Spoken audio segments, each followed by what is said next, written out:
Көрініп тұр, апай, көрініп тұр. Көрініп тұрса болды. Ал кеттік. Анықталмаған интегралдарды есептеу. Мына тапсырмаларыңыз 10 есеп. Мына кестені суретке түсіріп алыңдар. Мен айтып отырам, қаншасыншы формуланы қолданамыз, сонда айтып отырасыздар. Сәлеметсіз, кім кірді? Сәлеметсіз, апай. Сәлеметсіз. Артында белгілеймін. Жарема.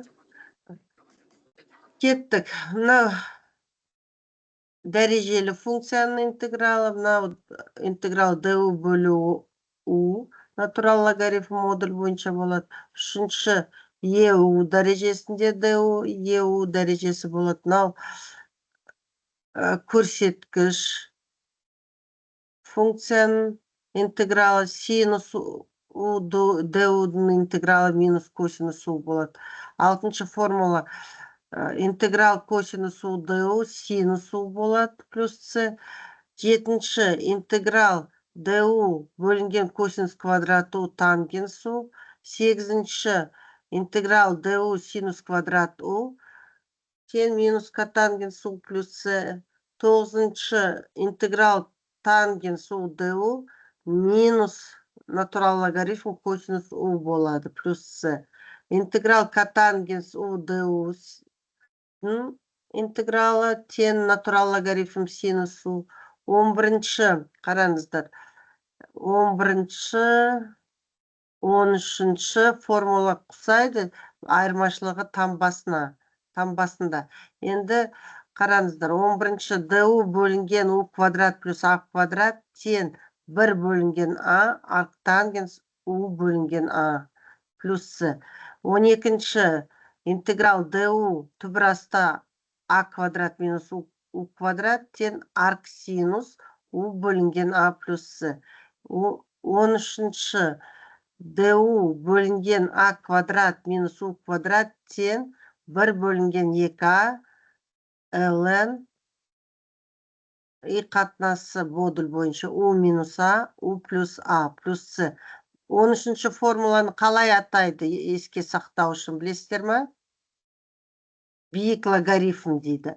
14-ші интеграл ду бөлінген түбірасты у квадрат плюс минус а квадрат тең натурал логарифм модуль бойынша у плюс түбірасты у квадрат плюс минус а квадрат плюс с. 14-ші формуланы ұзын логарифм дейді. 15-ші гиперболық косинус у ду интегралы тең гиперболық синус плюс с. 16-ші гиперболық синус у ду интегралы тең гиперболық косинус у плюс с. 17-ші интеграл ду бөлінген гиперболық синус квадрат у тең минус гиперболық котангенс у плюс с. И 18-ші интеграл ду бөлінген гиперболық косинус квадрат у тең гиперболық тангенс у плюс с. Мынау негізгі формулаларды бұны жаттап алуларыңыз керек, емтиханға керек. Сосын не? Қазір скрин жасап алыңдар. Скрин жасап алдыңдар ма? Ал кеттік, дәптерлеріңізді ашыңыздар да кеттік, енді тапсырмаларыңызды орындаймыз. Мына бірінші интеграл берілген, осы интегралды есептеу керек. Осында есептер үй жұмысында болады сіздерден. Қараңыздар, қалай есептейміз? Кімде қандай ой бар? Айта аласыздар ма?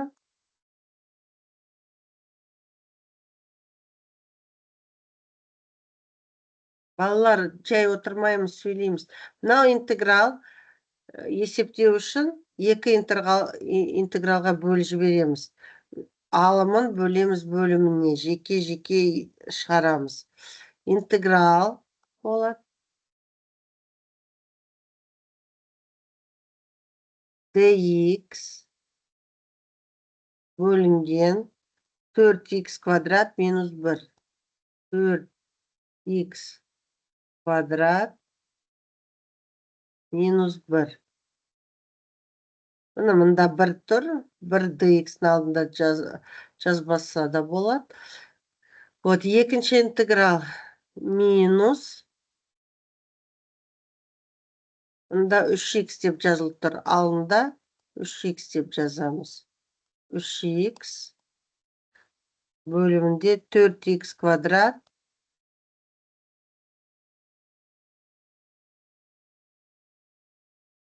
минус 1 dx.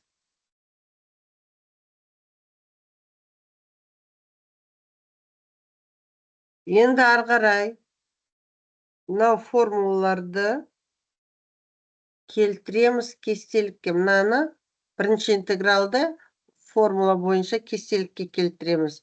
Несінші формула қолданамыз қазір? Қарап алыңдар кестелеріңізге. Мына жақта x-ті мына жерге жібереміз. Дифференциал жаққа. Ол x-ті мында жібереміз деген сөз. Алғашқы функциясын аламыз x-тің.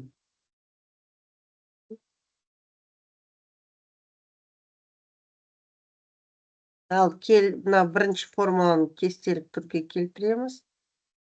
И еще интегралдардың қасиеттерін қолданамыз. 4х это 2х квадрат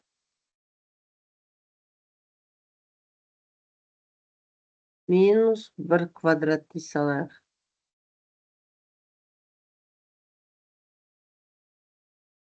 Минус мында қараңыздар, 3-ті интегралдың алдына шығарып жібереміз. Тұрақты сан. Мында x-тің алғашқы функциясы x квадрат бөлінген 2. Сондықтан бұлай жазамыз. d x квадрат бөлінген 2. X-ін мында жазамыз интегралдың алдына. И бөлу 4х квадрат минус 1. Квадрат минус 1. Енді формулаларды қолданамыз. Балалар, бірінші интегралға қандай формула қолданамыз? Номерін айтыңыздар. Қараңыздар кестелге.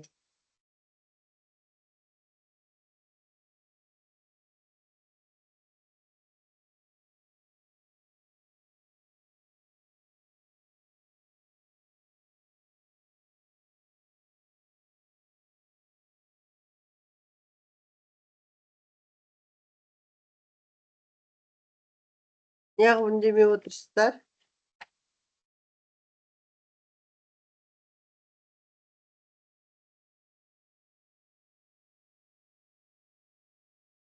Балалар, сіздер осы жердесіздер ма?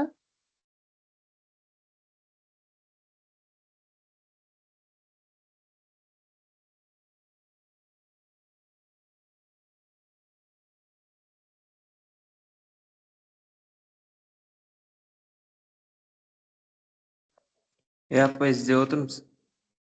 Формуланы түсіріп алыңдар деп едім ғой, неғып үндемей отырсыздар? Мен өз-өзімен жұмыс істеп отырам ба? Маған олай Түсіріп ал. қызық емес қой. Тогда вообще лекция өткізбей қояйық.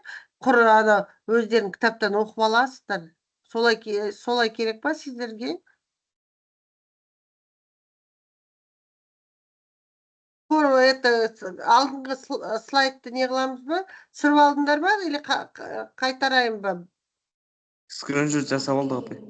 Жасап алдыңдар, енді формуланы танымай отырсыздар ма, таппай отырсыздар ма? Иә, іздеп отырмыз. Қарап отырмыз. 13-ші формула қарамайсыңдар ма? Мына а квадрат бөлімінде минус у квадрат деп тұр. Көріп тұрсыздар ма? Иә. Тогда мен астына сызып, кішкене менімен сөйлессеңдерші, маған олай қызық емес қой. Кеттік. 13-ші формула, мына астына жазайын ерінбей. ду а квадрат минус у квадрат. Мында қараңыздар. Мынау формуланы қолдағанда орнын ауыстыра беруге болады, модуль бойынша тұр. Сондықтан мынау таңбаға назар аудармай қойыңдар. Минус неге минус келмейді деп. Қараңыздар. Былай істейік. Мында қараңыздар, а квадрат минус у квадрат деп тұр, да? Формула бойынша, 13-ші формула бойынша бұл неге тең? Мында жазында айтыңдаршы ал. 1 бөлінген 2а, міне. ин Натурал логарифм, міне. Модуль бойынша у минус а бөлу у плюс а плюс с. Міне кетті. Енді қараңыздар. Мына формула біз бүйтіп жазып қойдым ғой. Алдымен а тұру керек. Да, мында жазылып тұр, да? Сосын это не? У тұру керек, да? Давай тура осы кестелікке келтірейік. Формула бойынша былай тұр ғой, қараңыздар. И мынаны бетеміз, это минус, мыняқта сызып тастайыншы былай. Екі рет жазбау үшін, уақытты алмау үшін. Мынаны орнын ауыстырамыз. Өйткені формула бойынша сізге көрінетіндей болса, а квадрат минус у квадрат деп тұр. И мында мен жазамын былай. 1 квадрат деп, бұл а болады. Минус 2х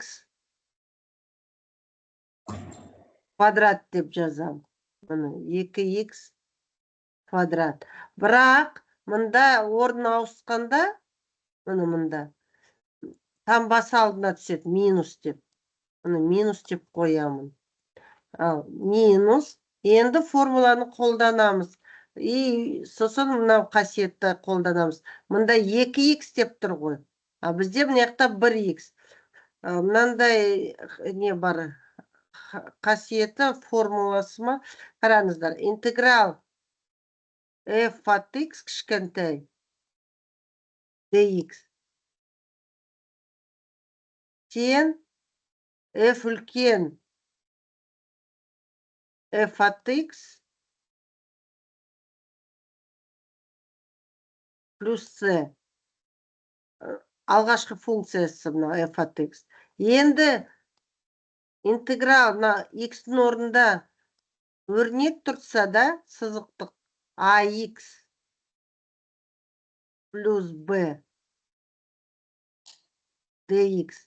Енді алғашқы функциясын алғанда, алдына коэффициент түседі. 1 бөлінген а. И алғашқы функция тура сол аргументінен болады. f, мында ax плюс b деп тұр ғой. f үлкен ax плюс b. Осыны еще қолданамыз тағы. Түсінікті ғой? Енді қараңыздар. Мында dx, мында 2х. Сонда алдына коэффициент түседі. 1 бөлінген 2. Енді арғарай қараңыздар. Формула бойынша қолданамыз. 1 бөлу 2а. 1 бөлу, мынау аларыңыз сіздің а. Мынау у сіздердікі. Сонда қалай болады? Көбейту деп жазамыз. 1 бөлінген 2 амыз 1-ге тең. Көбейту 1 деп жазайын. Енді натурал логарифм деп жазамыз. Алымына не жазам енді айтыңыз. Мен бәрін белгілеп қойдым. Формуланы қолданыңыздар. Айтыңдаршы. 2х квадрат апай. Квадрат жоқ мұнда формула бойынша. У дегеніміз мына жақшаның ішіндегі 2х. 2х, Минус қалай? Минус 1 квадрат бола ма? Минус 1. Жай 1. Квадраттарды алмайды. 1.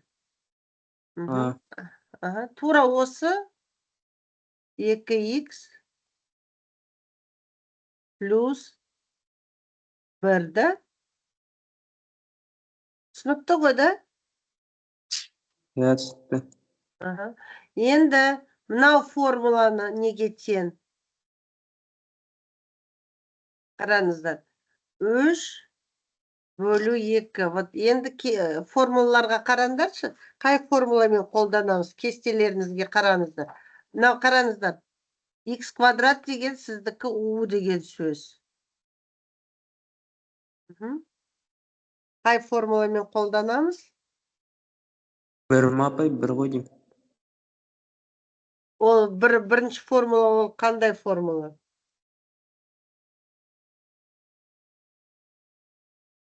U квадрат U. Жоқ, олай емес, бірінші емес. Қараңыздар, бұл болады натурал логарифм, екінші формула. Өйткені қараңыздар. Интеграл du бөлу u тең натурал логарифм моды бойынша u плюс c.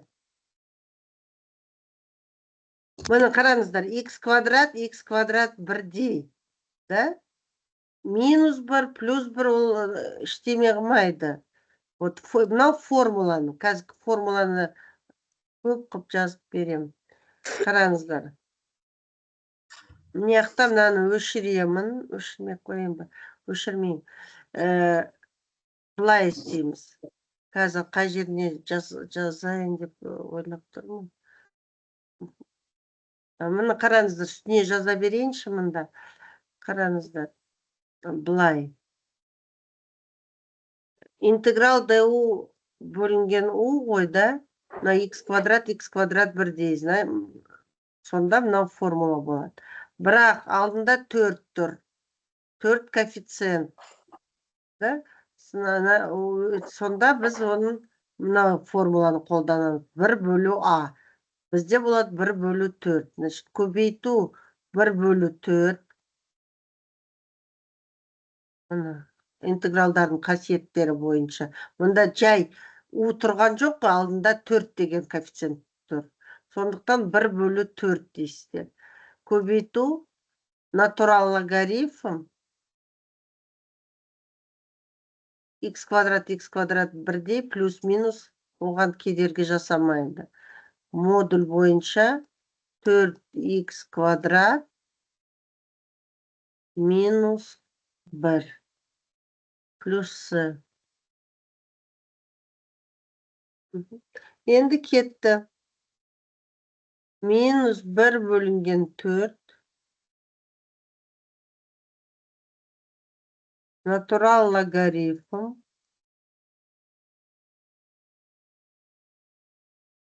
Натурал логарифм. Моды бойынша 2x минус 1.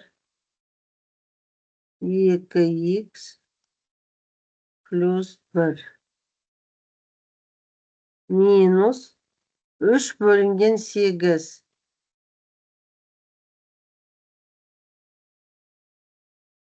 Минус 3 бөлінген 8. Натурал логарифм 4x квадрат минус 1 плюс c. Болды, бірінші есеп кетті. Енді екінші есепке көшейік. Мынандай формулалар. Интегралдар уже күрделілеу. Көріп тұрсыздар ма, балалар? Қандай ой бар? Қалай шығарамыз? Кім айтады? Бар ма айта алатындар? Балалар, сабақтасыздар ма, не істеп жатырсыздар? Бөлімін шығарамыз ба сонда? Қалай? Бөлім емес, қараңыздар. Есепке сіздер дұрыстап қарап алуыңызды керек. Қараңыздар, мұны түбір асты E2x дәрежесінде деп тұр, е? Уже күрделі есептер шығарып отырмыз ғой. Мынаны не жерге жібереміз?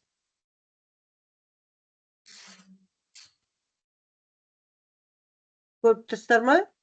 Мына жерге жібереміз деген сөз, алғашқы функциясын табамыз. Алғашқы функциясы неге тең болады? X дәрежесі. Вот қараңыздар. Сіздерде алғашқы функция x дәреже dx неге тең? Қараңыздар формулаларыңызды. Қаншасыншы формула? Бірінші жолды қарасаңдаршы, скрин жасасаңыз. Кем апай? Ау? Үшінші Формула. формула. Неге тең айтсаңдаршы, интеграл ex dx неге тең? У ex дәрежесі. өз-өзіне тең, ex. Түсінік ма? Я. Өзіне тең. А егер енді бізде жай x тұрған жоқ қой, мұнда сан тұр ғой. ax dx. Сан тұрса, алдына бір бөлінген a түседі. И қайтадан ax болады. Плюс c. Міне. Бұлай жазып аласыздар. Енді қараңыздар, мынаны мен бұлай жазам. Мынаған жіберем. 2x-ні мында жазайын. 2x-тің dx алғашқы функциясы неге тең енді? Қараңыздар. Міне формуланы бүйтіп көрсеттім. Қаттырақ сөйлеңдерші. Мынау неге тең айтыңдар?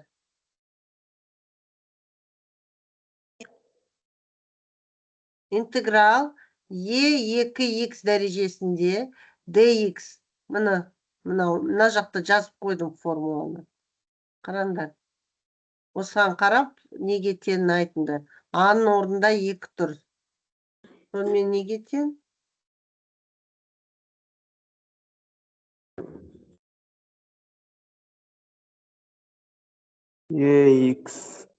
дәреже x. Бірінші мынаның орнында не болады? 2-ден 1 емес па апай? Аха, 2-ден 1, аха. Ділшат оянды.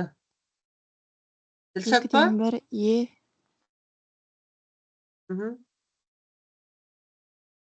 1 2x 2x дәрежесінде плюс c болды. Түсінікті ғой. Енді қараңыздар. Мында мен мында жіберем. X-ның орнында уже e2x болады, а 2-ден 1-ді интегралдың алдына түсірем. Мында 2-ден 1 пайда болады. А мына өрнекті дәрежелі функция сияқты жазам. Қалай жазамыз? e2x дәрежесі плюс 3 қанша дәрежесінде?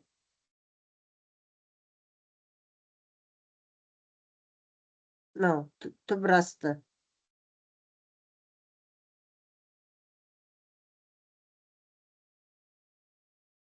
Болыңдар, неғып үндемей отырсыңдар. Түбір дегеніміз ол 2-ден 1 дәрежесі. Бірақ түбіріміз бөлімінде тұр. Үстіне көтергенде теріс таңбасымен болады. Сонда минус 2-ден 1 дәрежесінде болады. И мұнда уже d ex дейміз.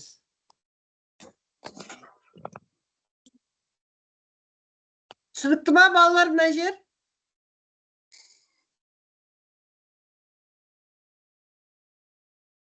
Үндемей отырыңдар солай. Так, ары қарай қараңыздар. 2ex 2-ден 1 дәрежесінде біз бітеміз. Бірінші формуланы қолданамыз, дәрежелі функция. Бірақ u-дың орнында бізде e2x болады. Ал айтыңдар, неге тең болады?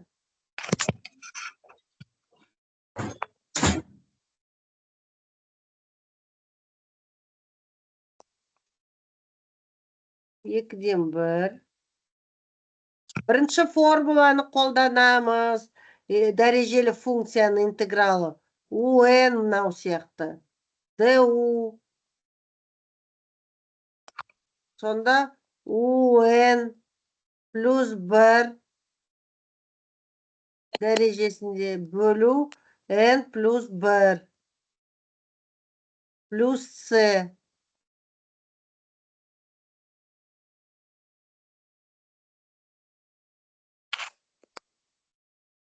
Бірақ удың орнында сіздерде міне мынау тұр. Мынау сіздердің уларыңыз. Мына у. Бірақ мына плюс 3, сондықтан мұнда плюс 3 жазбаймыз ғой. Плюс минус сан ол кедергі бізге жасамайды. Мына уларыңыз мынау болады, қазір тұра тұрыңыз. Немене парақтарыңызды ашып, жауып, дәптерлеріңізді отырсыздар. Не, бәрі экранда тұр ғой, мен бәрін бүйтіп көрсетіп тұрмын ғой, формулаларды жазып отырмын. Қараңыздар, міне. Удың орнында сізде 2ex плюс 3 болады. Сонда не жазам, айтыңдаршы?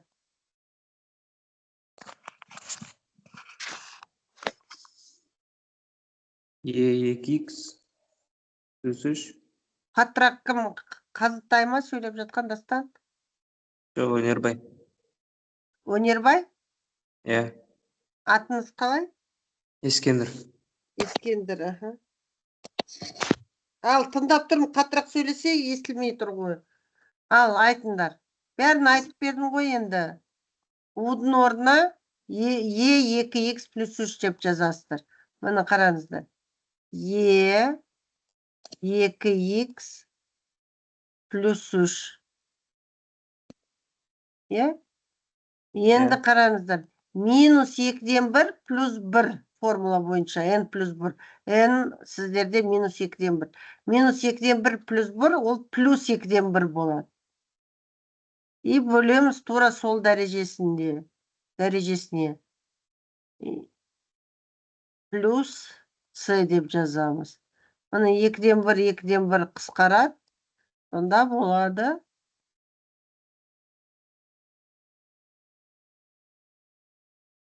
e2x плюс 3 2-ден 1. 2-ден 1 дегеніміз түбір.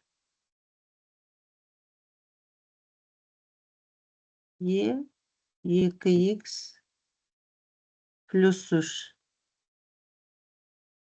плюс c. Балалар, сіздерге что-то қиындау болып кетті да, интеграл. Семинарды дұрыстап сабақ оқып жүрсіздер ме? Мынау бірінші амал деп жазайықшы. Давайте мынау есепті алмастыру арқылы жасайық. Сонда сізге ыңғайлы болатын шығар. Міне екінші әдіспен шығарайық. Мынау бірінші әдіс, екінші. Алмастыру жүргізіп. Қараңыздар. Мына интегралды көшірем, ерінбей. Сіздерге что-то күрделі болып кетті. Так. 2x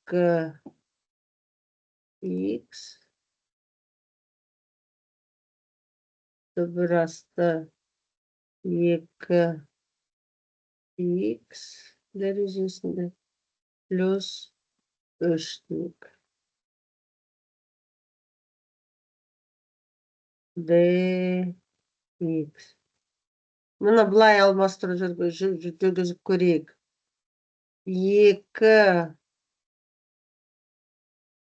2x плюс 3 тең дейік. Т. Қараңыздар, енді мынаның туындысын аламыз. Туындысын алғанда мында 2 болады. ex туынды, ex.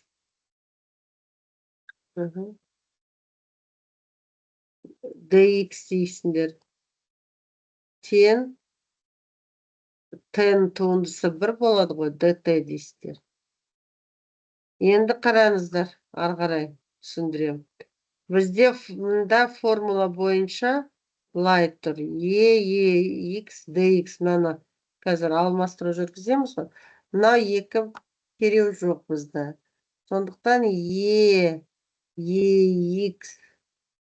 DX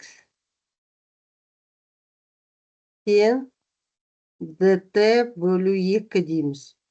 Бөлімне кетеді. Енді қараңыздар, енді Т арқылы бәрін жазамыз. EX DX ол DT бөлінген 2. Бөлінген 2 интегралдың алдына жазамыз. Сонда бізде мынандай интеграл болып қалды. DT қараңыздар. Бөлу түбір асты Т болып қалды. Мынаны сіздер уже жақсы интегралды ала аласыздар. 2-ден 1 интеграл Т минус 2-ден 1 дәрежесі dt. Мына жақ түсінікті ма? Алмастыру арқылы. Мына есепті басқа әдіспен шығарып жатырмыз. Мына күрделі болса. Қараңыздар. Тең. Неге тең айтыңдар? 2-ден 1-ді көшіремін алдында тұрған санда. Мұны дәрежелі функция. Айтсаңдаршы.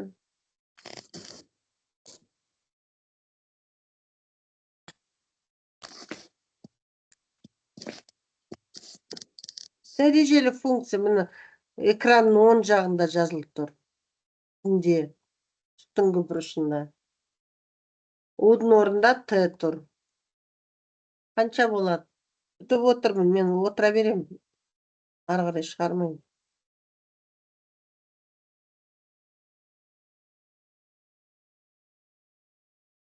Болыңдар, балалар. Т дәреже 2-ден 1 минус па? Иә. Минус 2-ден 1 қосу 1, плюс 2-ден 1 дәрежесінде бөлу 2-ден 1, иә? Иә, 2-ден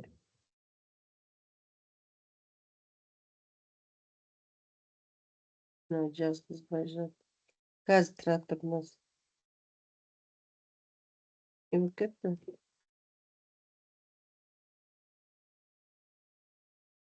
Екіден бір былай жаза салайыншы. Плюс С деп жазамыз. Енді 2-ден 1 мында қысқарады ғой.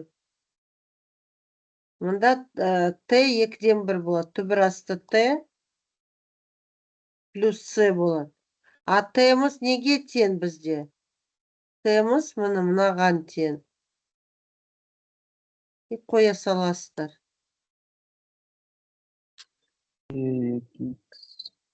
Тура сондай есеп болып шықты. Тура сондай жауап болып шықты. Көріп тұрсыздар ма? Мұны қай әдіс сіздерге ұнайды? Мынау әдіс, бірінші әдіс ең дұрысы. Оны алмастыру жүргізбей көрінетін болса, дереу сразу тікелей шығарасыздар. Сіздерге былай ыңғайсыз болса, екінші әдіспен шығаруға болады. Алмастыру жүргізіп, сосын қайтадан орнына қойып. Түсінікті ма? Иә. Кішкене оянсаңдаршы, неғып үндемей отырсыздар. Енді келесі. Енді мына рационал бөлшектің интегралы. Оны қалай істейміз? Қараңыздар. Рационал бөлшектің алымы дәрежесі үлкен болса бөлімнен, оны бүтінін шығарып жіберу керек, бүтін жағын. Оны былай істейсіздер. Қараңыздар.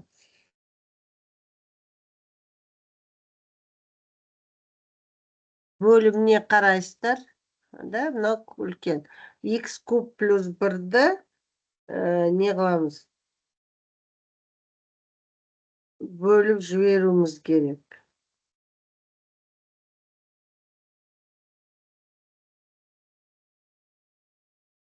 Мен өрнекті өрнекке бөлу білесіздер ма?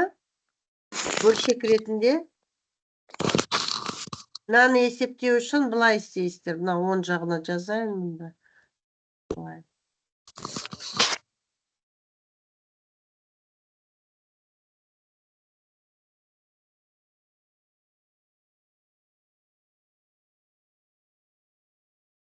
Былай жазайын. Қараңыздар. Мынау куб, мынау 2. Сонда бөліп жіберу керек, бүтінін шығарамыз. x куб плюс 1. Прямо бөлшек ретінде санды санға бөлгенде бөлуге болады мында өрнектерді. X квадрат плюс 1. Міне қараңыздар. X квадрат плюс 1 қандай айнымалыға көбейтеміз? Мына x квадрат x куб болу үшін. Міне бізде мында x куб тұр ғой. Сонда біз x-ке көбейтеміз. X квадрат көбейту x болады x куб плюс дейсіздер. Мында 1 көбейту x, вот. Жаздыңдар. Енді бір-бірінен азайтасыздар. X куб жойылады. Бірақ мында уже 1 мен x қосылмайды ғой. Минус x дейсіздер. Өйткені мында алдында минус тұр. И плюс 1. Болды, мынау қалдыға. Сондықтан мына бөлшек былай бөлінді, қараңыздар. X бүтіні.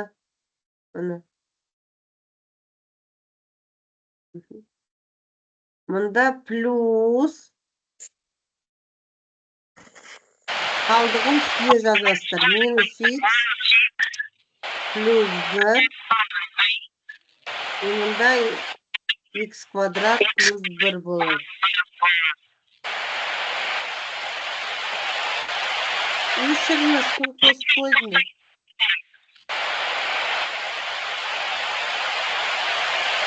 Мында dx. Түсінікті ма?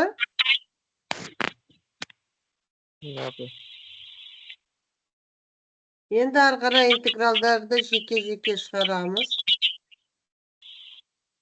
Интеграл x dx. Мында минус интеграл x dx бөлу. Кімге қосылып тұр? Қараңдаршы, микрофондарыңызды өшіріңіздер. X квадрат плюс 1. Мында плюс интеграл dx бөлу x квадрат плюс 1. Мына екеуі дайын интегралдар. Тек қана мынаны мында кіргі жібереміз. И сосын барып аламыз интегралын. Кеттік. Тең. X-тің алғашқы функциясы неге тең?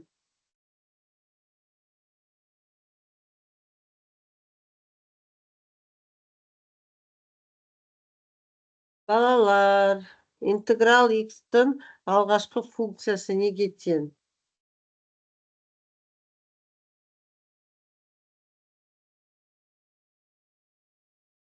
Жаңа минус x бірге ме? Дәрежелі функцияның алғашқы функциясы. Бірінші формула. N орнында 1 тұр, U-дің орнында x тұр. Қаттырақ айтыңыз, неге тең?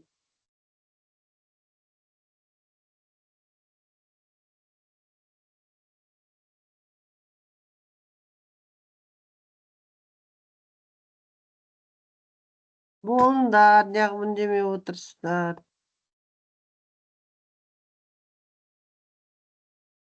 X-тің алғашқы функциясы неге тең?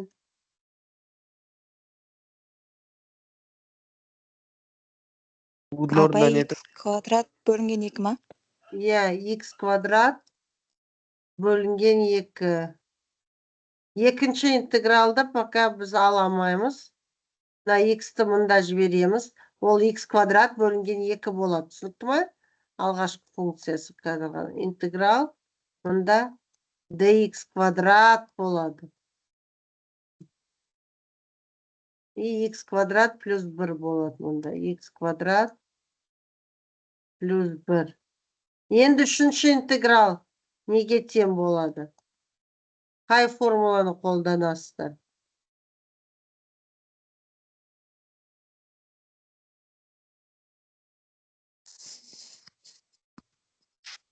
Номерін айтыңдаршы, қай формуланы қолданасыздар? Дайын формула болып тұр.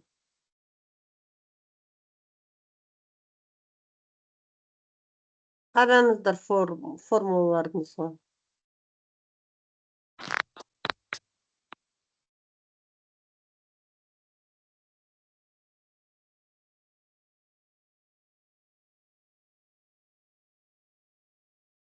Интеграл ду бөлінген у квадрат плюс а квадрат. Неге тең деп тұр? Қарасаңдаршы, жай отырсыңдар ма, не істеп отырсыңдар?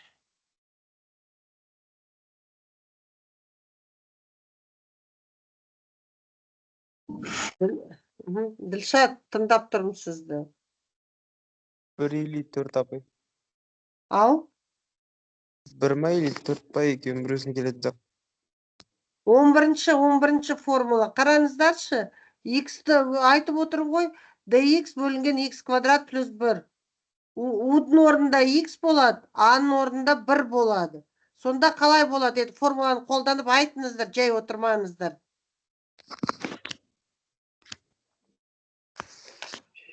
11-ші формула. Формуланы суретке түсіріп алдыңыз деп айтып едім ғой.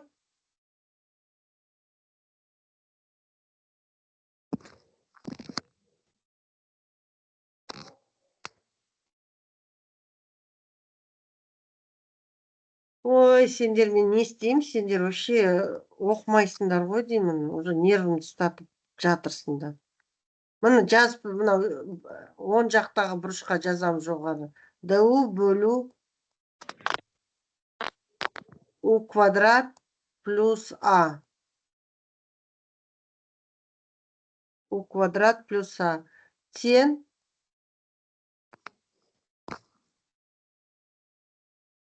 1 бөлу а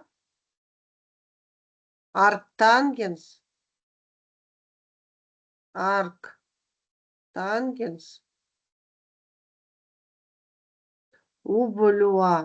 у бөлу а плюс с. Ал енді қараңыздар, мұны 10 жағына жазып қойдым экранның. Қолданыңыздар енді формуланы. Не деп жазам мұнда? Айтыңыздар. Ділшат, неғып үндемей қалдыңыз? Не істеп отырсыз?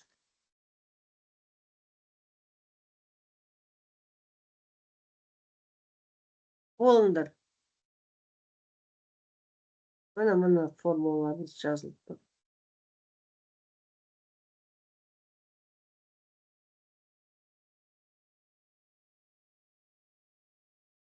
Осындаршы. А-мыз бізде 1-ге тең. У-мыз тең x-ке. Не деп жазамын?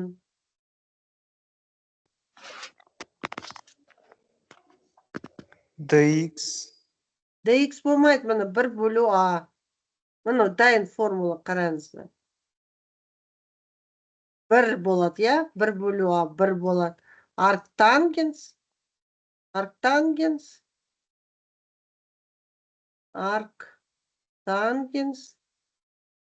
X Я, бөлу x 1. болады, болды.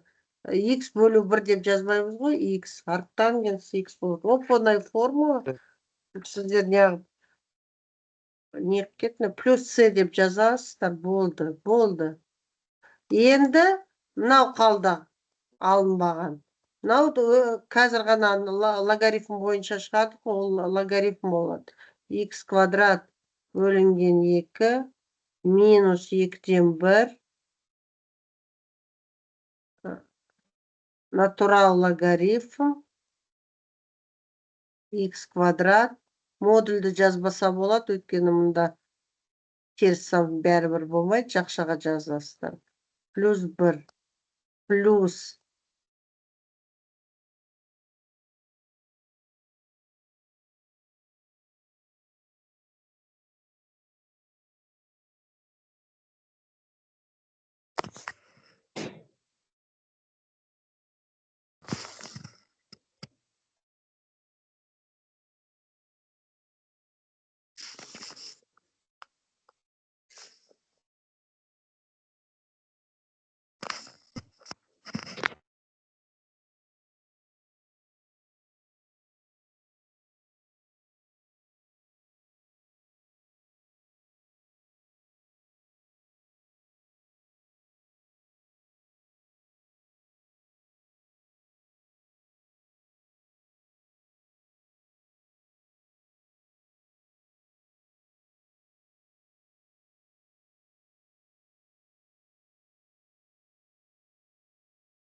Балалар, естіліп тұр ма?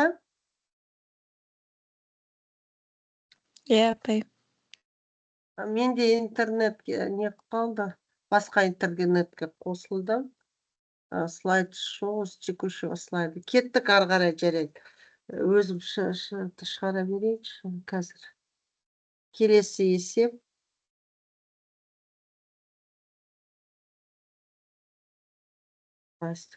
Енді қараңыздар. Синус квадрат 3х.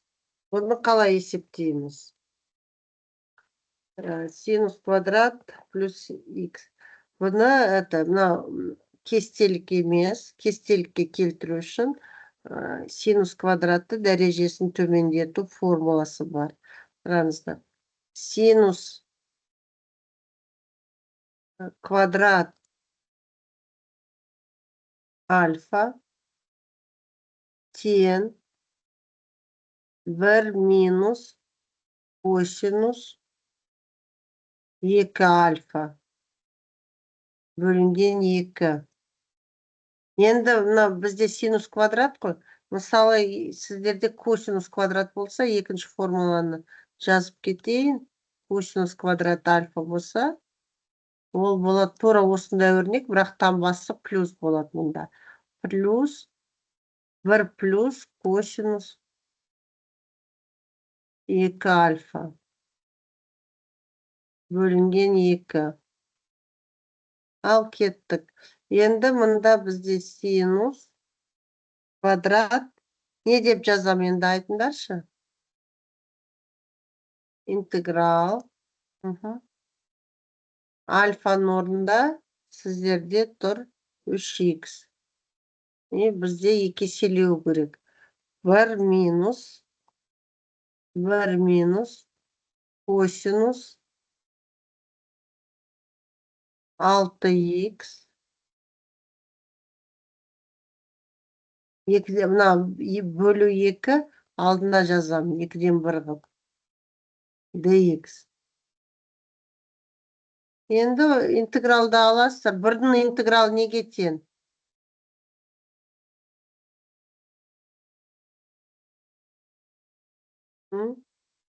Бірдің интегралы неге тең?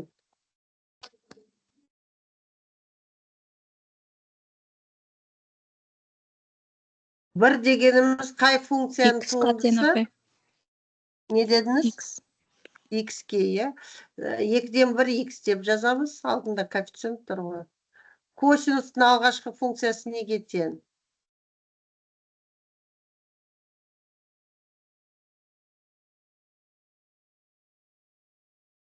Косинустың алғашқы функциясы. Интеграл косинус х dx неге тең?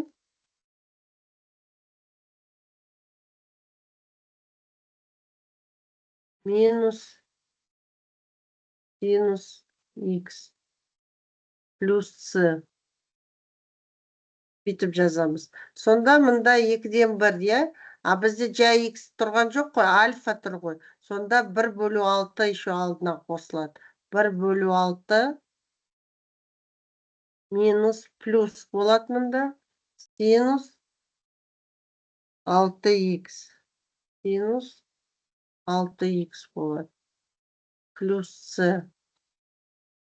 Енді әдемлеп жазамыз жауабын. 2-ден 1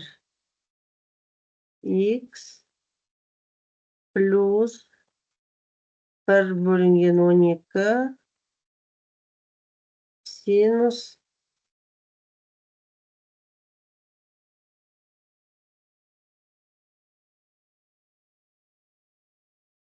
синус не болды? Синус 6х, да? Плюс с. Вот қараңыздар, жауабында мұнда қате кеткен. Косинустың алғашқы функциясы минус болады ғой. Мынау минус пен плюс болады. Мұнда плюс болу керек. Кетті 4-ші есеп. 5-ші есеп. Котангенс. Есептейміз. Котангенс x'ті екі функцияның қатынасы ретінде жазамыз. Котангенс косинус пен синустың қатынасы. Сонда болады косинус 3 дәрежесі 3х бөлу синус куб дәрежесі 3х. Мұнда dx дедік. Енді мұнда косинус куб 3х-ті біз бұлай жазамыз. Бір функциясын аламыз. Бірді қараңыздар. Косинус квадрат 3х деп жазамыз. Жеке көбейтілген косинус куб 3х деп жазамыз. Бөлу синус куб 3х dx деп жазамын. Мұнда қате жібердім. Қай жерден қате кеткенін сіздер айтпайсыздар бәрібір. Отырасыздар жай қарап. Мұнда жай косинус болады. Не үшін бұны жасадық? Мұнда 3х. Қазір дұрыстап жазайыншы.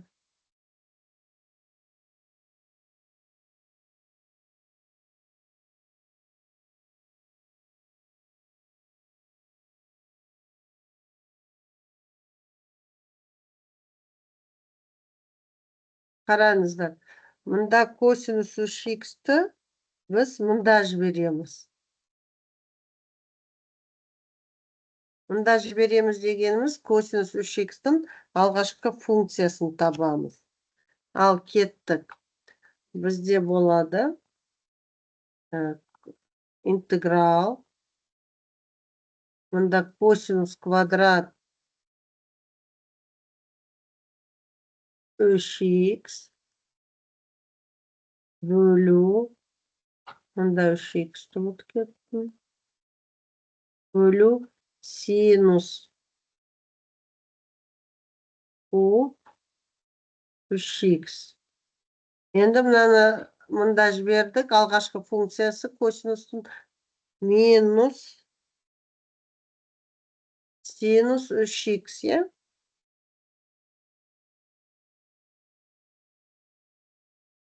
Минус түседі алдына. Бітіп жазамыз. Д. Қаздым дұрыс болмай қалды.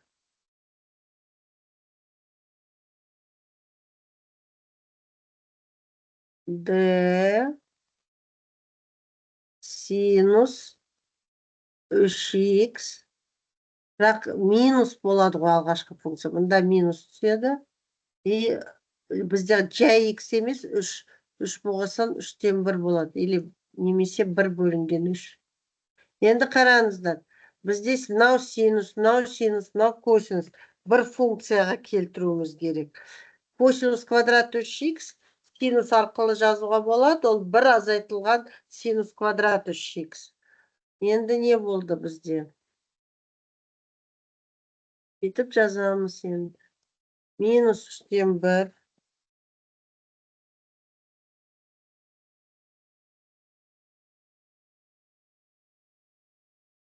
Минус 3-тен 1. 3-тен 1. Интеграл. Косинус квадратты біз бір азайтылған синус квадрат. Синус квадрат 3х. Бөлу синус куб 3х. Болады Д-ні ортасына жазам. Д синус 3х. Енді не істейміз? Жеке-жеке екі интегралға бөліп жіберем. И әр интегралда ала саламыз. Мұнда минус 3-тен 1. Минус 3-тен 1. Синусты алымына көтерем, теріс дәрежесімен. Синус минус 3. Не болды? Синус минус 3 дәрежесінде 3х болды. dx. Енді болады плюс болады, плюс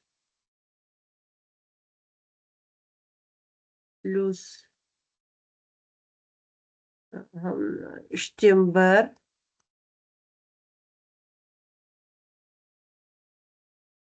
интеграл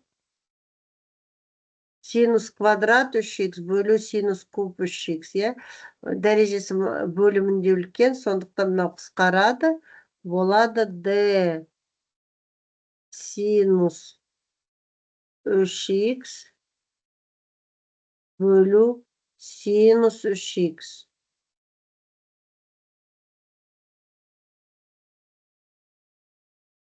Енді бірінші интеграл дәрежелі функция, а мында x емес, мында d синус 3х болады.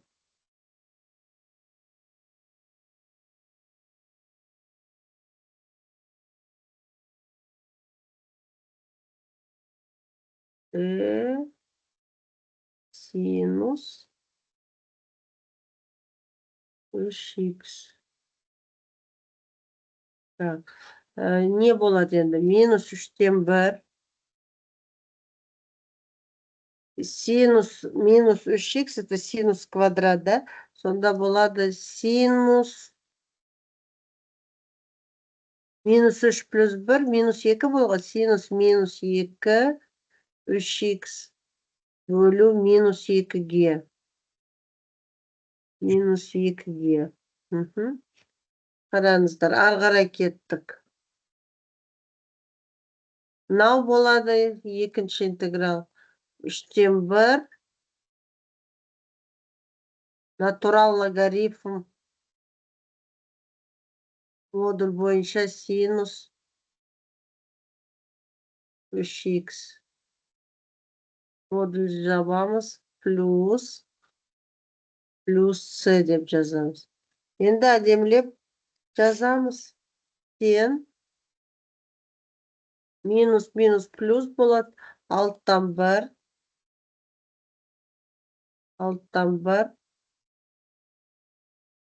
көбейтілген 1 бөлу синус квадрат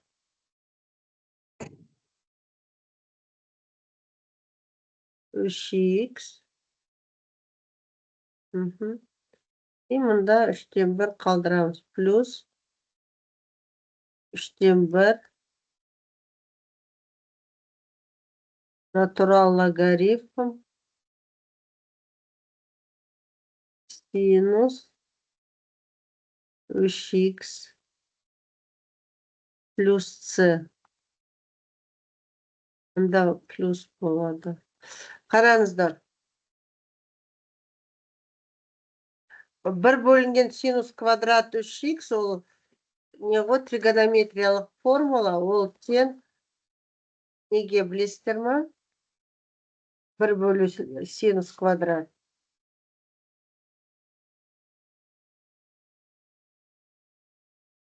1 бөлу синус квадрат это 1 қосылған котангенс квадрат болады. Уже 1 этот котангенс квадрат 3х болады. 1 бөлу синус квадрат мынау формуласы бар. Дайын формуласы бар. Мектепте оқығансыңдар. 1 бөлу синус. Ол 1 қосылған котангенс квадрат 3х болады. Сонда мына жақта жауабына келтіру үшін кесті. 6'тан 1. Мында да плюс шықты, иә, бізде плюс шықты. Таңбасын жерден жеп қойған жоқпыз ғой, иә. Мынау минуске плюске айланады. Мында теріс болады. Сонда мынаны 1 бөлу 6, мынаны орнына жазуға болады. 1 қосылған котангенс квадрат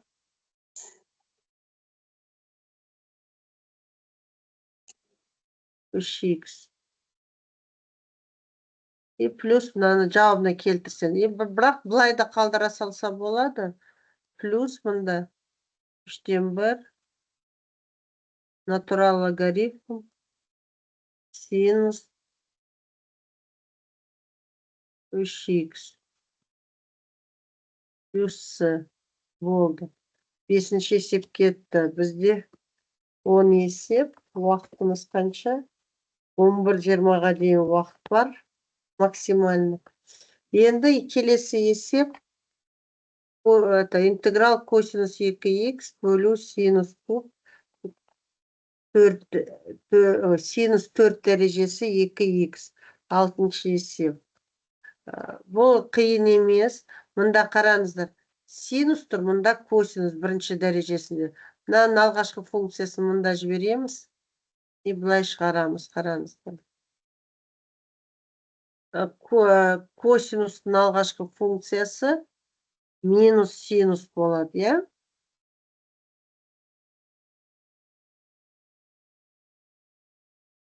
Косинустың алғашқы функциясы минус синус болады. Қазір мына тексереміз, қатесі бар ма, жоқ па. Жауаптарында қате болуы мүмкін. Қараңыздар. Косинустың алғашқы функциясы не болады, балалар? Қайтадан үндемей қалдыңдар ма? Минус синус. Минус синус. Бірақ бізде 2х тұр ғой, алдында 2/1 түседі. Минус 2/1 дейсіздер. Минус. Мұнда минус 2/1. Мұнда минусты қалынырақ жазайын. И синусты дәрежелі ретінде жазайық. Синус. Минус бар қойдым апай алдында. Мына минус қойдым ғой, минус 2/1. Синус минус 4 дәрежесі 2х, бірақ уже dx емес, d синус 2х болады. Мына түсініп алыңдаршы, мына косинустың алғашқы функция синус, тура сол аргументі 2х. Мында жай х тұрмаған соң, 2 тұрған соң, минус 2/1 мында жаздық. Мына косинустың алғашқы функция минус болады ғой. Сондықтан минус. А мында 2х тұрған соң, алдына коэффициенті түседі. Интегралдардың қасиеті бойынша 2/1. Түсінікті ма мынау жазу? Енді бұл дәрежелі функция. Бірінші формуланы қолданамыз, бірақ удың орнына синус деген функцияны жаза саласыңдар, болды. Кеттік. Не болады? Минус 2/1. Минус 2/1. Синустың дәрежелі функция.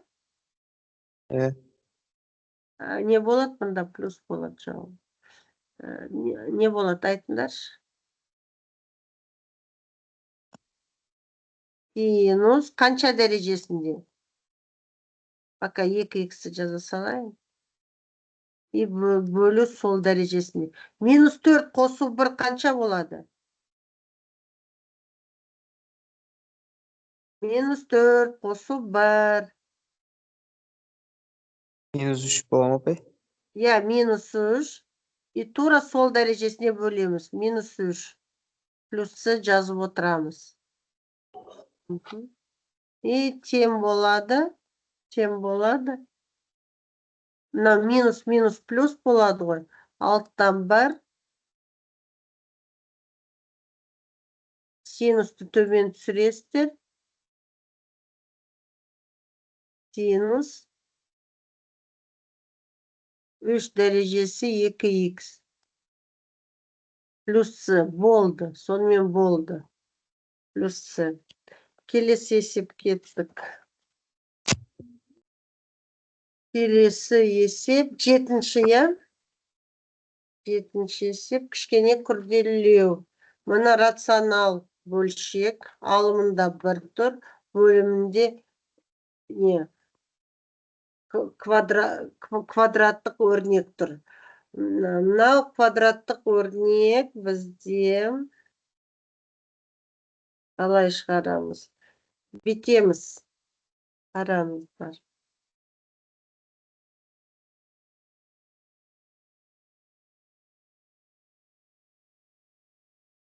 Мына үш мүшені қарастырамыз.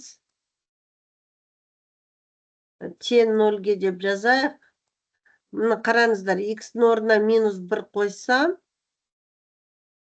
түбірі бола ма, жоқ бола ма? x1 тең -1. Ал қойып көріңдерші, 0-ге айнала ма, айналмай ма?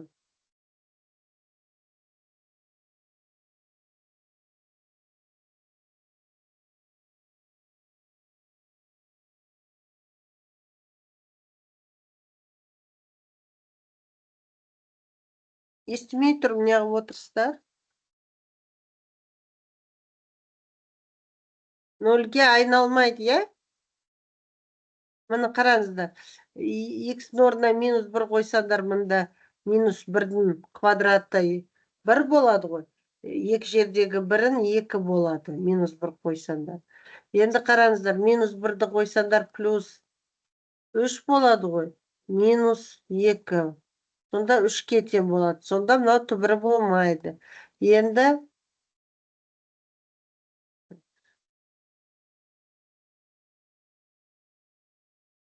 мынау түбірі боламайды. Келесі түбірді қарастырамыз. Мысалы, 2 алып көрейік. Мына көбейтіндісі ретінде мына 2-ні жіктейсіздер, көбейткіштер, соның арасында іздейсіздер. Ойша табуға болатын болса, түбірлерді, керек жоқ дискриминант іздеуге. Если табамай бара жатсаңдар, дискриминантпен қолданасыңдар. Енді қараңыздар, x-тен 2 десек, 2-ның квадраты қанша болады? 4, 4 жердегі 2, 8 болады, я? Мында 8. 3 жердегі 2, 6 болады, -2 тең 0. Көріп тұрсыздар ғой, түбірі болады, x-тен 2 түбірі. Енді виет бойынша түбірлердің көбейтіндісі тең бос мүшесіне бөлінген бірінші коэффициентіне, x квадраттың алдындағы коэффициентіне. -2 бөлу 2 болады -1. Енді x1 2-ге тең ғой. 2x квадрат тең -1. Сонда екінші түбірі x квадрат тең -1 бөлінген 2. Екінші түбірі. Енді қараңыздар, мынау үш мүше 2 көбейткішке жіктеледі деген сөз. 2x квадрат -3x -2 тең 2 x -x1. x1-німіз 2. -2. Екінші түбірі -2-ден 1. Сондықтан x қосылған 2-ден 1. Енді әдемі есептеу үшін екінші көбейткішін 2-ке көбейтіп жібереміз. Өйткені мұнда бөлшек тұр. Сонда бізде бөлшек болмайды. Болады x -2 көбейту 2x плюс 1.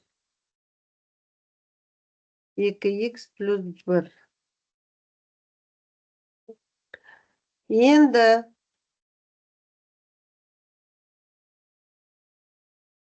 не істедік? Сонда мына өрнек бұлай болды, мына көбейткішке. Енді мынаны қоямыз мұнда. Бұлай болады. Мына интегралдан кейін тұрған функцияны қарастырып жатырмыз. Енді қарастырамыз. 1 бөлу 2x квадрат -3x -2. Кішкене уже күрделілеу есепте. Енді бітеміз. Тең бөлімін біз көбейткіштерге жіктеп қойдық қой. Көбейткіш ретінде жазамыз. x -2 көбейту 2x плюс 1. Енді мынандай бөлшектер жіктеледі 2 қарапайым бөлшекке.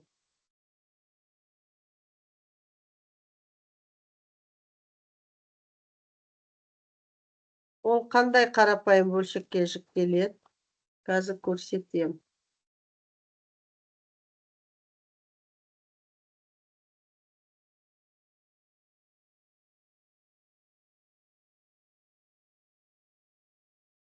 А бөлінген x минус 2 плюс b бөлінген 2x плюс 1.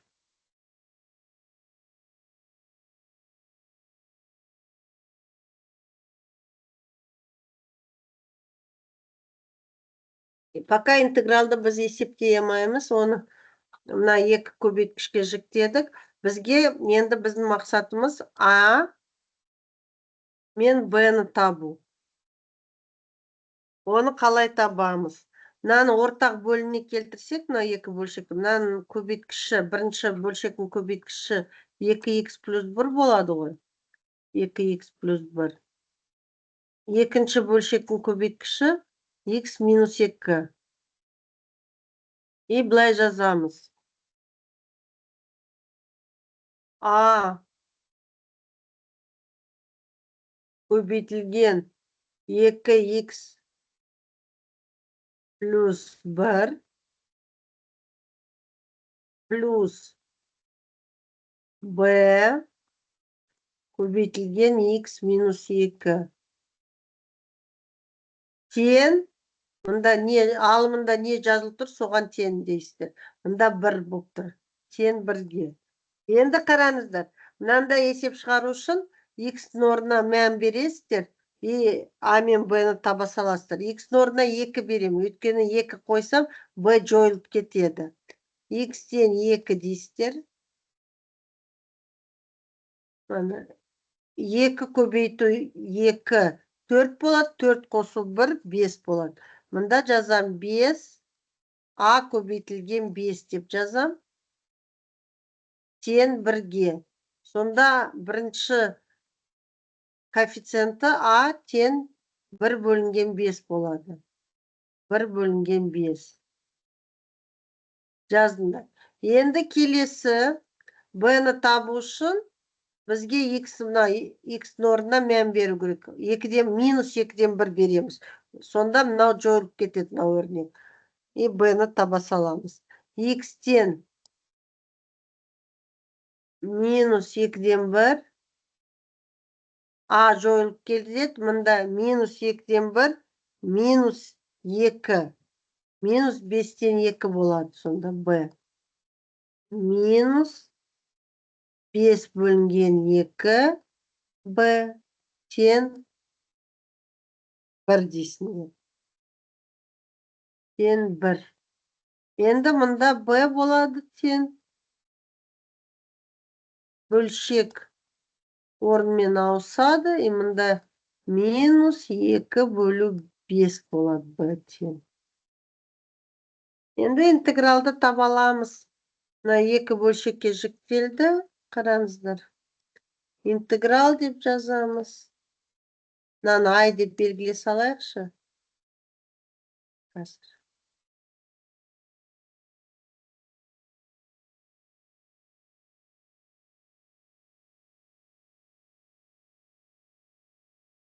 I тен. Мұнда жазамыз. I тен берілген интеграл. Бүйтіп жіктеп жазамыз. Мұны. А-ның орнында А-ны таптық қой. 5 бөлінген 1, Б-ні мұны. Сонда болады. Мұнда бұлай жазамыз. 1 бөлу 5 x минус 2 b теріс сан минус 2 бөлу 5 2x плюс 1 dx. Бұлардың алғашқы функциясы натурал логарифм. Мұнда болады.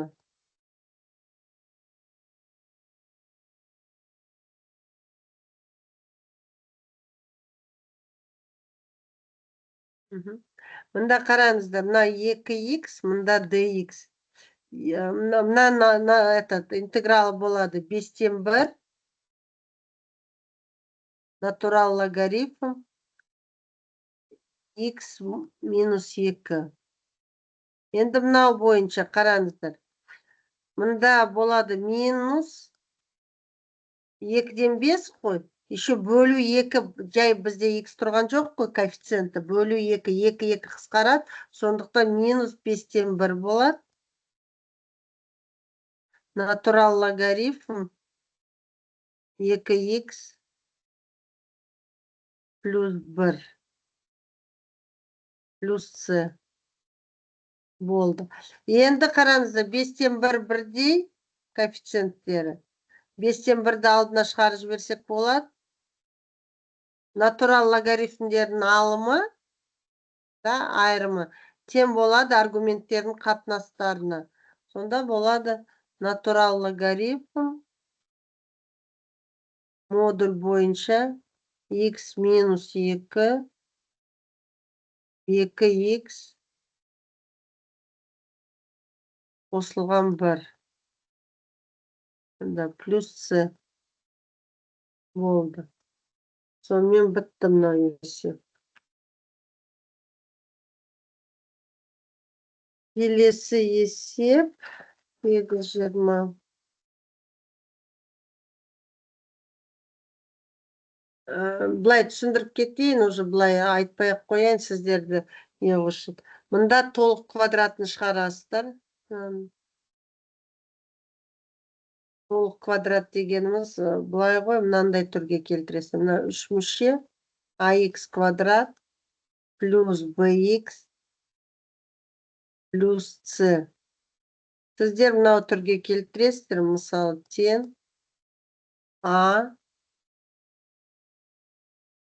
x минус, мысалы, альфа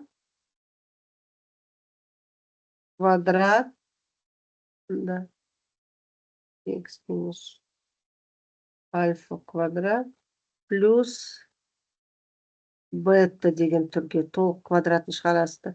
Мынау а коэффициентін вообще шығарып тастайсыздар. Алдымен и кетесіздер, мынау түрге келтіріп, сосын есептейсіздер. Келесі есепті түсіндіремін. Былай түсіндіріп кетем, сіздер өздерін кітаптан қарап аласыздар. Қараңыздар, мынау 3 мүше қазір шығарғандай көбейткіштерге бөлімін жіктейсіздер.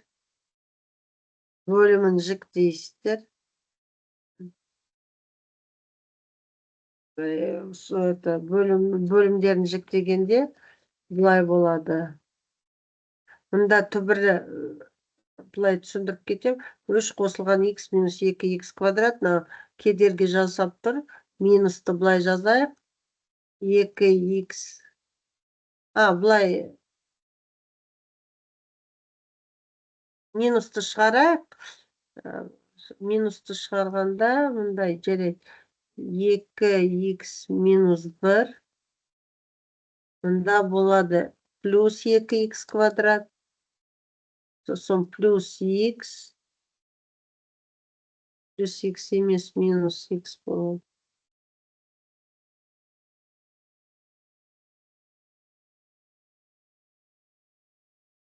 Минус х минус 3 dx. Мұны бұлай минусты шығардық бізде, өйткені мұны алдымен х квадрат керек, сосын х минус 3. Мынаны көбейткіштерге жіктейсіздер, дискриминант бойынша түбірлерін аласыздар ма, дискриминантсыз ба. И бұлай болады. 2х квадрат минус xx минус 3 көбейткіштерге жіктеледі. Мынандай болады. 2х минус 3 2х минус 3 и екінші көбейткіші х плюс 1. Сосын мынау өрнек интегралда кейін тұрған функция 2х минус 1. Мында қарапайым нелерге бөлшекке айналады. 2х квадрат плюс минус x минус 3. Мына былай жасай саласыздар.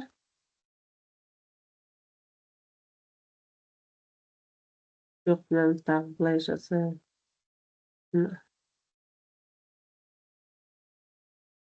Былай болады. 2x минус 1. Мынау былай болады. Астында 2x минус 3. X плюс 1. Қазір есеп шығарғандай a бөлу 2x минус 3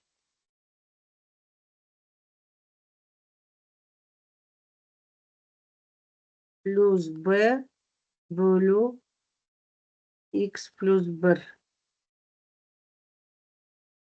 Ортақ бөліміне келтіресіздер, көбейткіштерді табасыздар, жіктейсіздер, теңейсіздер 2x минус 1-ге.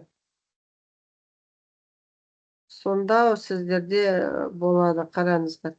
Бұлай болады ғой, мұнда көбейткіші x плюс 1, мұнда көбейткіші 2x минус 3. Сонда сіздерде болады a көбейтілген x плюс 1 плюс b көбейтілген 2x минус 3. Тен жазасыздар, уже мынаған бірге емес, мына сіздерде мында өрнек тұр. Тен 2x минус 1. Енді x-терге мән беріп, a мен b-ні таба саласыздар. Мысалы, x-тен минус 1, мынаяқта 0 болу үшін сондай сандарды аламыз. Минус 1 болды да, минус 5b болады. И 10 жағына минус 1-ді қоясыздар. Болады минус 3. Мұнда b-ні таба саласыздар. b тен 3 бөлінген 5. Енді ары қарай x-тен 3 бөлінген 2 аламыз. Сонда мына екінші қосқыш жойылып кетеді. X-тен 3 бөлу 2. 3 бөлі 2-ні қоямыз x-ның орнына, мынау жойылады. Сонда болады 5 бөлу 2. A тен 10 жағына да 3 бөлу 2 не қыласыздар, қосасыздар, и болады тен 2-ге. И a табылады. A тен 4 бөлу 5 болыпты.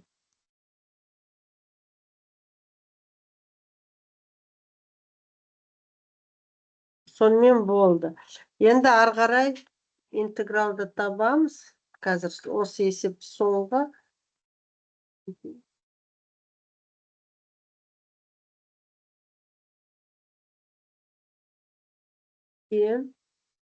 Сонда бізде a-ның орнына қоямыз да, тен деп жазбаймын пока.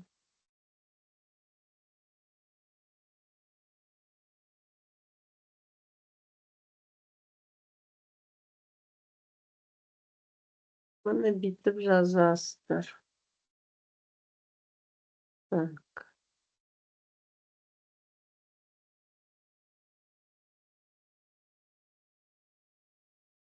Екі x минус 1 берілген функциясын жазамыз. 3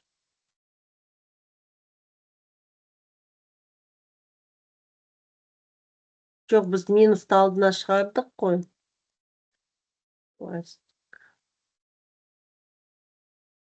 Алдына шығардық. Минус деп шығардық. 2x минус 1. Мұнда 2x квадрат. 2x квадрат. 2x квадрат.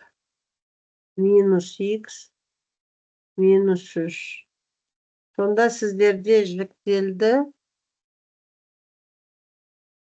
минус 4 бөлу 5 2х минус 3 болып жіктелді. Сосын минус 3 бөлінген 5 х плюс 1 болды. Х плюс 1. Енді алғашқы функция мынау натурал логарифм болады. Тағы коэффициенттерді алдына қоясыздар, 2-ден 1 қылып. Не болады? Интегралды аламыз. Минус 4-ден 5. Мында 2 тұр ғой. 2-ден 1. Натурал логарифм 2х минус 3 дейсіздер.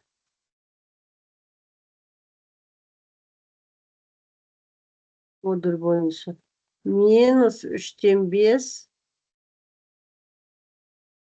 натурал логарифм модуль бойынша х плюс 1 плюс с. Енді мұнда көбейте саласыздар. Минус 4-ден 5 2 мұнда қысқарады. Минус 2-ден 5 2 бөлінген 5 натурал логарифм 2х минус 3. Мынаны ерінбей көшіресіздер. 3 бөлу 5 натурал логарифм х плюс 1 плюс с. Сонымен болды.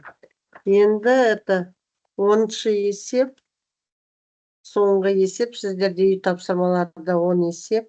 Мұнда тоже түбірдің астында тұрған өрнекті келтіресіз. Мынау түрге 4х квадрат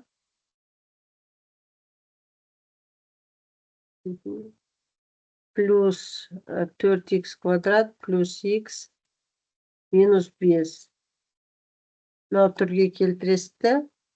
Қараңыздар. 4-ті шығарасыздар.